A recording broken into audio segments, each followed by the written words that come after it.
She smiled and said, "Rent can wait, but you can't." I froze, and in that moment, everything changed.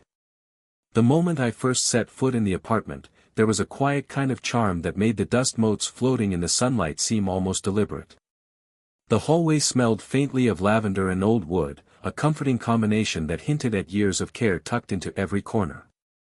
My hands clutched the keys a little too tightly, the cool metal grounding me in the reality of this new place. I had imagined what the landlady would be like, but reality carried a weight I hadn't expected. She appeared in the doorway almost as if she had materialized from the soft afternoon light. Her presence was subtle but commanding, like a gentle tide pulling attention without effort. She was in her early 40s, poised, with hair that caught the sun in soft waves and eyes that seemed to notice everything yet revealed little. The way she adjusted the vase on the hallway table, her fingers brushing against the ceramic with care, was almost hypnotic. There was a grace in her movements, an elegance that didn't scream for attention but quietly demanded it. When she handed me the keys, her fingers lingered briefly on mine, and I felt a strange warmth ripple up my arm. It was so fleeting I wondered if I had imagined it, yet the subtle pressure, the weight of her gaze meeting mine, left my chest strangely aware of every heartbeat. Her smile was polite but not mechanical, warm in a way that felt personal, like she was inviting me into something beyond just an apartment lease. She spoke in a calm, measured voice, each word carrying an unspoken confidence that made my own thoughts stumble. "Welcome. Make yourself at home," she said, and even the simplest sentence seemed to hold a quiet weight. There was a softness in her tone, but also an edge of awareness, like she had seen many people come and go and somehow, subtly, was judging what they were made of. As I walked through the apartment, my eyes kept drifting back to her. The air between us felt charged with quiet curiosity, a tension neither of us had named yet but that hung in the sunlight like dust in the warm afternoon. I noticed the faint scent of her perfume lingering in the doorway, comforting yet intoxicating, the gentle sway of her dress as she turned to leave, and the way her hand brushed the railing as she followed me down the hall. Every small gesture was magnetic, and I realized that moving into this apartment wasn't just about finding a new home, it was about stepping into a world where she existed, fully, and where I was suddenly hyper-aware of her every presence. By the time she left, I was both unsettled and inexplicably drawn in. The apartment felt warmer somehow, not because of the sunlight or the lavender, but because of her. And even though I hadn't understood why, I knew, in that fleeting, suspended moment, that this move was going to be unlike anything I had anticipated. It didn't take long for the apartment to feel like more than just a collection of rooms and furniture.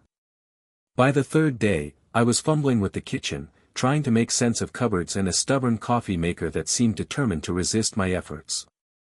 The moment the coffee machine hissed and sputtered a small explosion of steam, I groaned, brushing my hair back from my face in frustration. Before I could even start cursing under my breath, a voice floated behind me, calm, measured, but laced with concern. "Need a hand?" She was there, standing in the doorway, arms crossed loosely, an amused smile playing on her lips. My chest tightened for reasons I didn't yet understand. Her hands were gentle but confident as she guided me through the steps to coax the machine back to life. When she reached to steady my trembling hand over the steaming handle, our fingers brushed. It was a fleeting contact, barely enough to register in ordinary circumstances, but here, in the warm, quiet kitchen, it made the hairs on my arms stand on end. I could feel the warmth radiating from her palm, soft and reassuring, yet somehow electrifying. She laughed lightly when the coffee finally poured correctly, a sound that seemed to fill the room without overwhelming it. Her eyes met mine for a heartbeat longer than expected, and I noticed the way the light caught her hair, giving it a soft halo. It wasn't just a laugh, it was an invitation to linger in this moment, to share in the subtle relief of success, no matter how trivial. As I poured the coffee, I realized she was watching me with quiet attentiveness, like she was seeing more than just my fumbling movements. There was a patience in her gaze, a warmth that was almost maternal yet carried a subtle tension, an awareness of the closeness that had just occurred. When she placed a hand briefly on my shoulder as I reached for the sugar, I felt a shiver of awareness ripple through me, a strange mix of comfort, curiosity, and something heavier I didn't dare name. Even when she finally stepped back, leaving me to my slightly crooked coffee, the room still carried her presence. The faint scent of her perfume lingered, mingling with the aroma of brewing beans, and I found myself acutely conscious of the softness in her gestures, the way she moved through the space like she belonged to it in a way I couldn't yet claim. By the time I sat down with my coffee, I was acutely aware of a strange, unspoken intimacy. She had arrived unannounced, offered help in the simplest way, and left a warmth that clung to the corners of the room. In that brief, ordinary interaction, I understood that living here wasn't just about the apartment, it was about her. And I had no idea how dangerously that awareness was beginning to take root. By the end of the first week, the apartment felt almost familiar, yet she lingered in my awareness like a soft echo I couldn't quite ignore. The landlady had become a quiet fixture in my days, appearing with gentle timing, a knock at the door, a question about the mailbox, or a passing smile in the hallway. But one evening, her presence drew me in more sharply than usual. I had left a stack of books carelessly on the floor near the entrance, and she appeared, raising an elegant eyebrow. "You're making it harder to navigate your own home," she said lightly, her tone teasing but never harsh. The way she said it, with just a hint of amusement, made me self-conscious. I bent down to pick them up, and she stepped closer to help, her fingers brushing against mine again. This time, the contact lingered just a little longer, deliberate yet seemingly accidental, sending a quiet thrill through me. She laughed softly when I stumbled over an explanation for the clutter, a laugh that was warm and teasing but carried an undertone of genuine enjoyment. "I think you're enjoying making me worry," she said, leaning slightly forward as if to emphasize her point. I noticed the gentle sway of her hair as she moved, the way the soft fabric of her blouse caught the dim evening light. It wasn't just her words or her humor, it was the ease of her presence, the way she could make ordinary moments feel intimate. Later, when I accidentally knocked over a cup, she was there almost instantly, steadying me with a hand on my arm. Her touch was light, but it lingered long enough to make me aware of the warmth of her skin, the rhythm of her pulse beneath her touch. I could feel her proximity in a way that made my own movements hesitant, conscious of the magnetic pull she seemed to exert without intention. Even small conversations carried a subtle tension. We discussed daily routines, errands, and trivial matters, but beneath each word there was an undercurrent of curiosity and observation, a silent negotiation of boundaries. She knew the age difference between us, and yet there was no awkwardness in her attentions, only a quiet confidence that made me feel both safe and acutely aware of her allure. By the time she left that evening, I realized I had been holding my breath during our interaction, aware of every glance, every touch, every pause. The apartment no longer felt like just my space, it had become a stage for our unspoken game, playful, intimate, and just tinged with the tension of something more. I was drawn to her, cautious yet eager, sensing that each minor touch or lingering glance was building toward a moment I wasn't yet ready to name, but couldn't stop anticipating. It was late one evening when I realized that living here meant more than just coexisting in the same space, it meant witnessing her in moments she rarely allowed anyone to see. I had returned from a long day at work to find the apartment dimly lit, soft shadows stretching across the walls. The faint sound of her voice drifted from the living room, and though I hesitated at first, curiosity drew me closer. She was on the phone, speaking quietly, her tone calm but edged with a vulnerability that made me pause. Her words weren't meant for me, yet I couldn't help overhearing the concern in her voice, worries about a distant family member, a health matter, responsibilities she carried silently. The sound of her voice, normally composed and measured, softened in a way that was almost magnetic. There was no pretense in her tone, no deliberate poise, just raw, quiet emotion. I found myself leaning against the doorframe, careful not to intrude, yet unwilling to retreat. Later, as if sensing the lingering tension between us, she invited me to sit beside her on the sofa. It wasn't a formal offer, it was an easy, natural gesture, as though she trusted me in that small space of intimacy. Sitting so close, I became acutely aware of the warmth radiating from her side, the soft fabric of her sweater brushing mine as she shifted. Her knee nearly touched mine, and in that proximity, the air seemed to thrum with unspoken understanding. She spoke quietly, sharing fragments of her day, hints of burdens she bore alone. There was no demand for advice, no expectation, only an honesty that drew me in. I found myself listening intently, noticing the subtle shifts in her expression, the way her eyes lingered on mine when she paused, as if gauging whether I truly understood. When I reached instinctively to brush a stray lock of hair from her face, her cheek flushed slightly, and she didn't pull away. The contact was delicate, tentative, but it carried a depth that resonated more than words ever could. There was something profoundly human in seeing her like this, confident yet fragile, graceful yet weighed down by the invisible responsibilities she carried. In that evening of quiet sharing, our connection deepened without need for grand gestures or declarations. I felt the pull of something more than attraction, a desire to protect, to be close, to understand the parts of her she revealed only in moments of vulnerability. By the time she rose to leave, I felt the lingering warmth of her presence on the sofa, the subtle scent of her perfume in the air, and the quiet ache of unspoken closeness. In that evening, ordinary and unremarkable to anyone else, I realized that our relationship was shifting.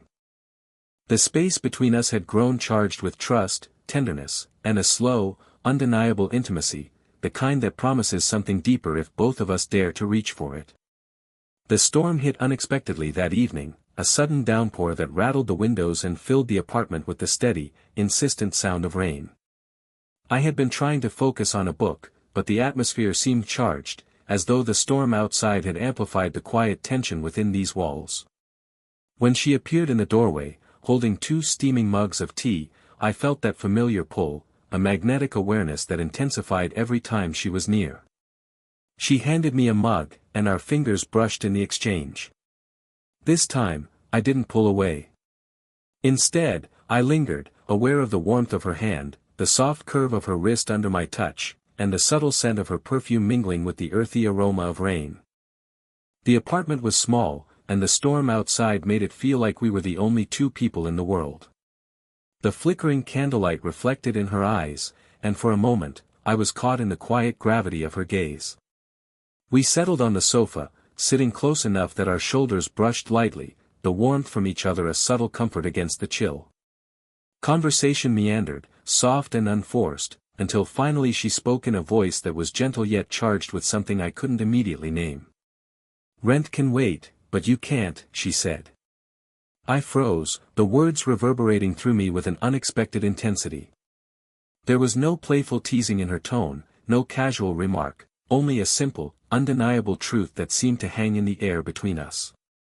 I felt my chest tighten, the pulse at my temples racing, and for a moment, words failed me entirely. She didn't reach for me, didn't insist, she simply looked at me with an expression that was both tender and knowing, as if she could see straight into the parts of me I didn't even recognize myself. The room seemed smaller in that instant, filled with unspoken possibilities and the quiet electricity of desire restrained. I noticed the way her hair fell across her shoulder, the gentle rise and fall of her chest with each breath, the warmth radiating from her side as we sat near each other. It was a moment suspended in time, charged with tension and quiet vulnerability, where everything felt simultaneously fragile and inevitable. When the rain softened to a gentle drizzle, I realized that something had shifted. Her words had broken the barrier between casual acquaintance and something far more intimate. I was acutely aware of the silent pull between us, the slow, undeniable awareness of shared longing, tempered by hesitation, respect, and the weight of unspoken emotions. In that single, fleeting moment, I understood that this relationship was no longer defined by distance or circumstance.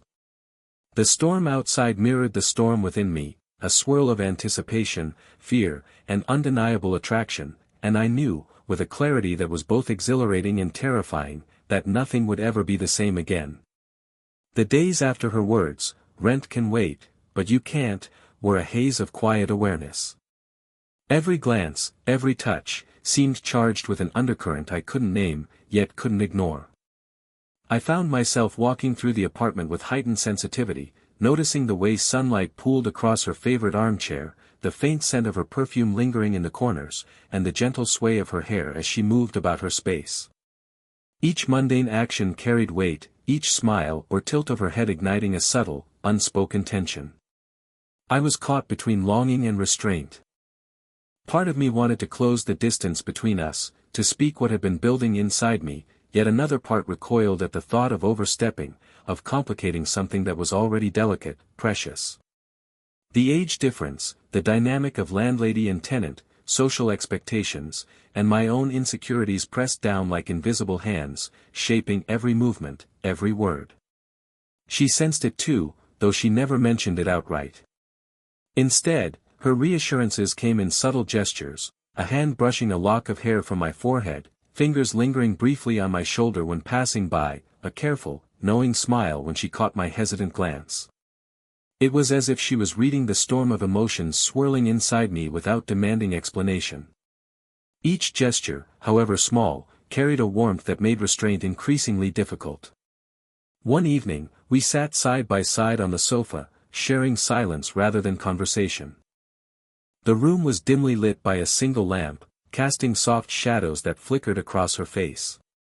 I noticed the gentle rise and fall of her breath, the warmth of her shoulder pressed against mine, and the faint scent of her perfume mingling with the earthy notes of the rain-damp air outside. My mind raced, torn between the desire to reach for her and the hesitation that held me back. Every unspoken glance, every fleeting touch, intensified the magnetic pull between us.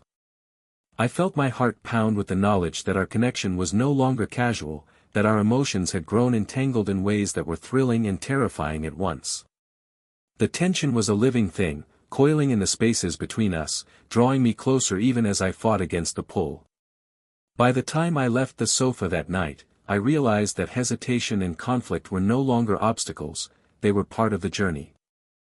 Each internal struggle, each careful calculation, had brought a new awareness, that what existed between us was fragile, yes, but real.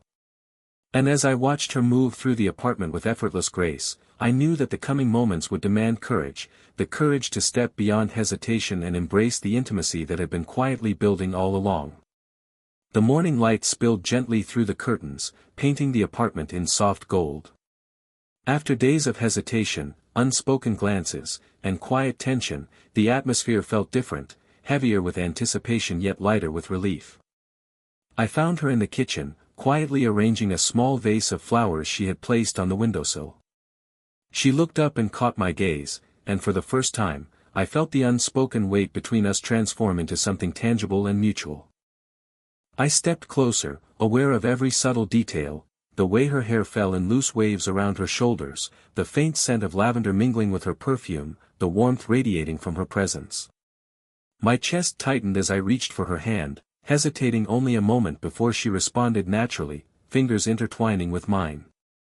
The simple contact sent a quiet thrill through me, but there was also a grounding comfort, a reassurance that this was not reckless, not fleeting, but real. We moved together to the sofa, sitting side by side. Her shoulder rested gently against mine, the warmth of her presence settling like a quiet promise. Our hands remained intertwined, fingers curling together as if they had always known this rhythm. There was no need for grand declarations, the connection had already been forged in countless small gestures, a brush of hair from the face, lingering smiles, the gentle steadiness of shared silence. For the first time, I allowed myself to take in the depth of her gaze, to see the vulnerability and strength intertwined in her expression. Her eyes held a quiet amusement, a tender acknowledgement of the slow dance we had been performing, a dance of hesitation, restraint, and finally, trust. I leaned slightly, and she met me halfway, her cheek brushing against mine in a soft, intimate gesture. The warmth of her skin, the subtle rise and fall of her breath, made the world outside the apartment fade away. We sat like that for a long moment, neither speaking, both fully present.